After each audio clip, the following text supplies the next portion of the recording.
Okay, I'm interviewing Mike here because, and today is the day after Thanksgiving, November 26, 1993, and I just wanted to talk, something I've been meaning to do for a long time, about the 1989 earthquake. Now, tell me, where were you and what happened, if you can reenact it. I was in my den, and I walked out of my den, and I wanted to get a glass of water.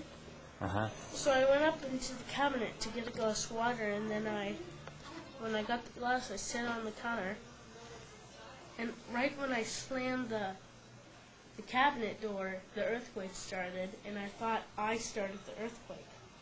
And then I was running out, and I could hear everyone screaming, and I could hear things smashing, and the ground was waving like waves.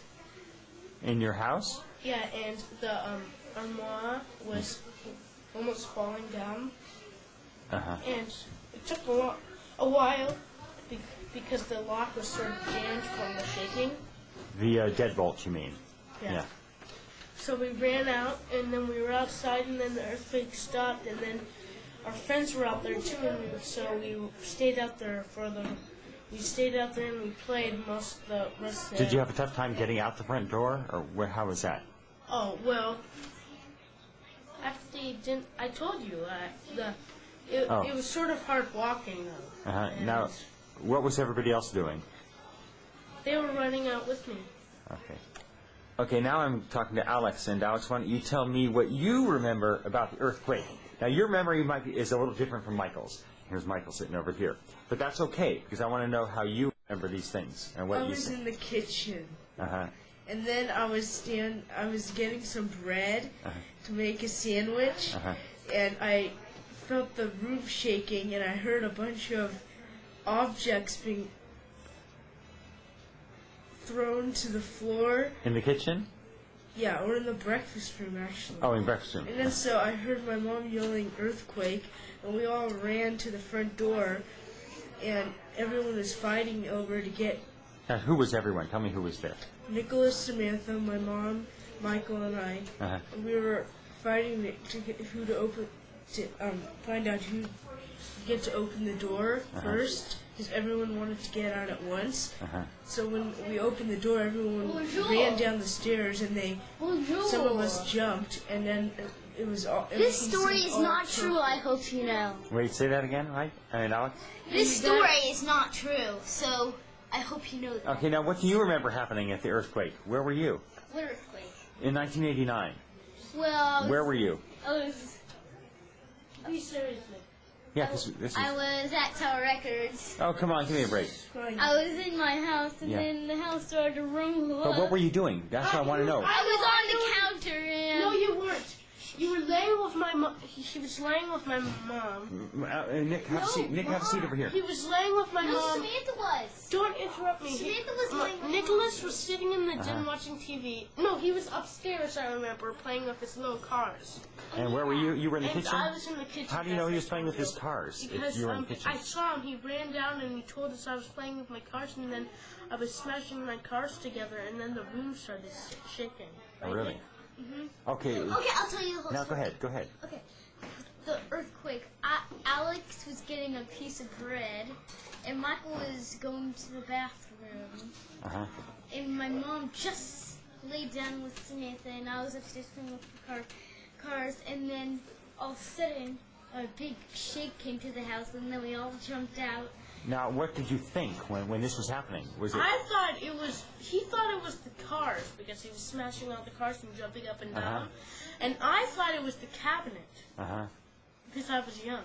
Yeah, but Nick, were you afraid or what? What did you No, think? I thought it was me jumping up and down playing with the cars. But Yeah, but can I say one thing? Go ahead. Then my mom said that. What- Then my mom said, um, "Get out of the house! It's an earthquake."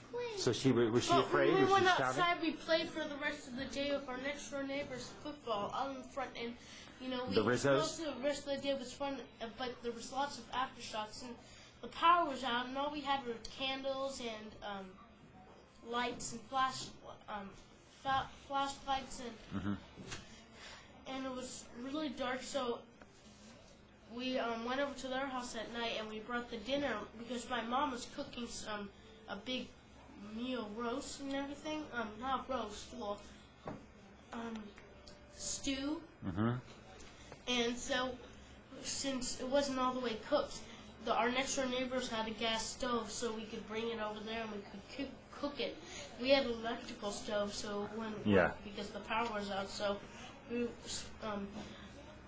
we ate dinner there, and then we stayed there for half the night, practically, just talking and everything. Let me go. Fire. Okay, I'm going to go to the kitchen and get some more details from your mom. You guys can come too. Second. Okay, go ahead. You have something else? On my hamburger, there was onions, Nick, what do you say? eyeballs, lips. Nicholas, Anne-Marie? ask Uncle Brian. Okay. Nicholas wants to know. Here we are again. We're going to have to ask your mom some questions about your... Okay, now we're still here, and it's, on today. We're trying to find out, finally, the earthquake stories from the Miller's house. Wasn't the earthquake 4 years ago? Yeah, From now. October 4 years ago, We had 89. just moved into our house a year before. Okay, We'd been in the house 1 year and 1 month in our house at 15 Broadmoor Drive. yeah. And so what do you want to know? The earthquake. Oh, what were you doing? The kids, I was exhausted. You were making the stew, right? No, I had been making A stew. pea soup. Pea soup all day long, with a ham And hock you just everything. lay down. And I just finished making it, and I was simmering on the stove. It had been simmering for a while. It was on the stove. The kids were in the kitchen, and I went into the den to lay down on the sofa. Who's Samantha? And I didn't want Samantha to get into trouble because she was about 2.5 years old. So she was laying down on top of me, and I was holding her, and we were going to take a nap together. And we had laid there about 10 minutes, and then all of a sudden, the house started shaking, and we knew it was an earthquake. And I thought I would just lay there and sleep through it, because it was just a little earthquake. But then it started getting more and more, and stronger and stronger. So I knew I thought this was it. This is the big one. So I jump up and I'm screaming, "Get out of the house! Earthquake! Earthquake!" And I could hear things starting to break and fall off the shelves and shattering glass. So then I started getting really nervous, and I was holding Samantha, and I was trying to walk down that hallway from the den to the front door. Could you see all the kids, or where were they? They were all running towards the front door, too, and they were all screaming, "Earthquake, earthquake." And it was loud, everything was rattling, there was breaking glass. There was a lamp I had on a table near the front door, that antique brass lamp, that flew off the table, flew across the entranceway to the house, and flew down into the living room. Whoa. So that was right in front of me as I'm trying to pass. And I couldn't walk down the hall. I was bouncing back and forth off the walls, holding on from one wall to the other, because I was holding on to Samantha. And Samantha, you were here. Okay. Yeah. Yeah, go stand. So do you remember that earthquake? Then we got to the front door, and the deadbolt was on. Yeah. But all the kids were trying to get out this door at the same time, and they were pulling on the door, and they were turning the knob, and I was trying to move them out of the way because I couldn't get the deadbolt undone because they were pulling on the door.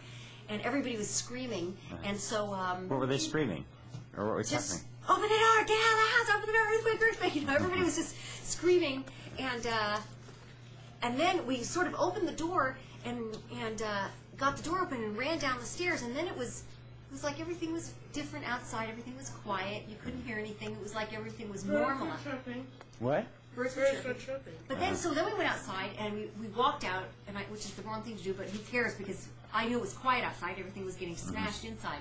So we stood out there for a while. We looked over. Linda was at Rizzo. home next door. Linda Rizzo. Their own babysitter. But Bunny was there. This old lady who was about in her 80s, kind of heavy.